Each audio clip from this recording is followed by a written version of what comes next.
ముఖ్యంగా ఈ పత్రికా సమావేశాన్ని ఏర్పాటు చేయడానికి కారణం రేపటికి ఈ కూటమి ప్రభుత్వం వచ్చి 2 సంవత్సరాలు అవుతుంది.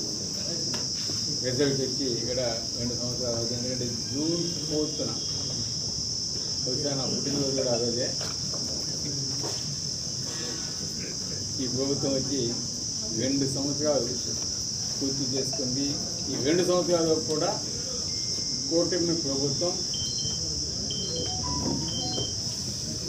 వెన్నుపోటు ఏ విధంగా ప్రజలని పొడిచిందో ప్రతి ఒక్కరు కూడా చూస్తూ ఉన్నారు. ప్రజలకి తెలియజేసేదానికి ఈరోజు ఈ ప్రెస్ మీట్ పెట్టడం జరిగింది. ఈ చంద్రబాబు నాయుడు గారి ప్రభుత్వం 2 ఏళ్లలో ఏ విధంగా వెన్నుపోటు పొడిచిందో తెలియజేసేదానికి ఈరోజు పోస్టర్స్ని రిలీజ్ చేస్తూ ఈ నెల 4వ తారీఖు మండల ప్రధాన కూడలిలో టీడీపీ మేనిఫెస్టో, అదేవిధంగా వారు ఇచ్చిన కాపీస్ వాటి దహనం కార్యక్రమాన్ని చేపడుతున్నాము. అదేవిధంగా జూన్ 8, 9 డేట్స్లో నియోజకవర్గ కేంద్రాలు కావలి నియోజకవర్గంలో కొన్ని సదస్సులు ఏర్పాటు చేస్తాము. విద్యార్థులతో కావచ్చు, సామాజిక కార్యకర్తలతో కావచ్చు, సోషల్ వర్కర్స్తో కావచ్చు, అందరితోటి. అదేవిధంగా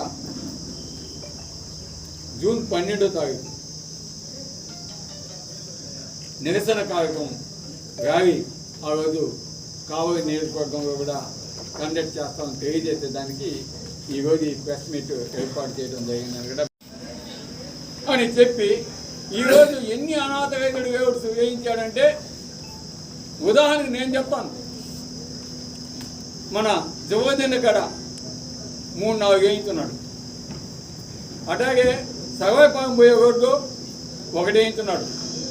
అదేవిధంగా భోగోల్లో కొండపెట్టుకుంట అక్కడ 1 వేయించున్నాడు. అదేవిధంగా కావలి టౌన్లో దాదాపు 14 అనాథ వైద్యుడు వేవుడ్స్ వేయించున్నాడు. పైకి చెప్పేదేమో నీతులు, చేసేదేమో ఇటువంటి పనులు. తర్వాత ఎక్కడ కూడా అక్రమ వేవ ఉండకూడదు, అక్రమ శాండ్ ఉండకూడదు, అక్రమ మైనింగ్ ఉండకూడదు అని రోజు చెప్తూ ఉంటారు మీటింగుగా మటుకు. మొత్తం చూస్తూ ఉన్నాం. ఎక్కడ చూసినా కూడా కావలి నియోజకవర్గంలో అక్రమ మైనింగు, అక్రమ గావలు, అక్రమ వేవర్స్కి మట్టి తోగటం, అక్రమంగా చెరువుగా మట్టి ఎత్తడం, అక్రమంగా బియ్యం, రేషన్ బియ్యం ఏ విధంగా తెలుగుదేశం వాళ్ళు దోచుకుంటున్నారో ఇవన్నీ మాత్రం చేస్తాను. కానీ అభివృద్ధి అనేది మాత్రం ఎక్కడా కనిపించడం లేదు. పలానా వర్క్ చేసాము అంటే మాకైతే ఏం కనిపించడం లేదు. కానీ వాళ్ళు మటుకు సెల్ఫ్ డబ్బా ఏ విధంగా కొడుతున్నారో మీరు చూస్తూ ఉన్నారు, కావలి నియోజకవర్గ ప్రజలు చూస్తున్నారు.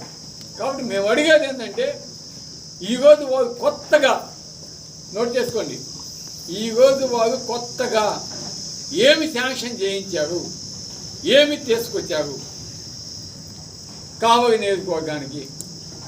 ఏమైనా శాంక్షన్ చేయించుంటే మా హయాంలో మేము శాంక్షన్ చేయించింది వాటిని కూడా ఈరోజు గాలి కొదిగేశారు. కొన్ని 1-2 వర్క్స్ మాత్రమే స్టార్ట్ చేసి అరకొరగా ఆపేస్తున్నారు. కలుగోదమ్మ బ్రిడ్జ్ ఎత్తుకోండి. కలుగోదమ్మ బ్రిడ్జిని నేను అది టెండరు క్యాన్సిల్ అయిపోతే దాన్ని మరీ నేను శాంక్షన్ చేయించి ఎవరైతే దుత్తగూరు నుంచి మద్దూరుపాటికి రోడ్డు కాంట్రాక్టర్ చేస్తున్నాడో ఆయనకి నేను శాంక్షన్ చేయించాను. మరీ ఆ టెండర్ కూడా ఇప్పుడు మరీ క్యాన్సిల్ చేయించేశారు. ఎంత దారుణమో ఒకసారి కావలి ప్రజలు ఆలోచించారు. మనకి సంబంధించి తుమ్మలపేంట రోడ్డు 1 సంవత్సరంలో కంప్లీట్ చేసేస్తామన్నారు. ఆ బ్రిడ్జెస్ దాదాపు 16 కోట్ల రూపాయల తుమ్మలపేంట రోడ్డుని 7 కోట్లకు తీసుకొచ్చారు. 8 కోట్లకు సంబంధించి బ్రిడ్జెస్ అవి క్యాన్సిల్ చేయించేశారు. రెయినీ సీజన్లో ఇబ్బందులు పడతారు, వాటర్ వస్తే రాకపోకలకు ఇబ్బందిగా ఉంటుంది అని చెప్పి ఫ్లైఓవర్స్ మేము శాంక్షన్ చేపిస్తే అవి క్యాన్సిల్ చేయించేసి 7 కోట్లకి కుదించి దాన్ని కొంతమేర కంప్లీట్ చేశారు.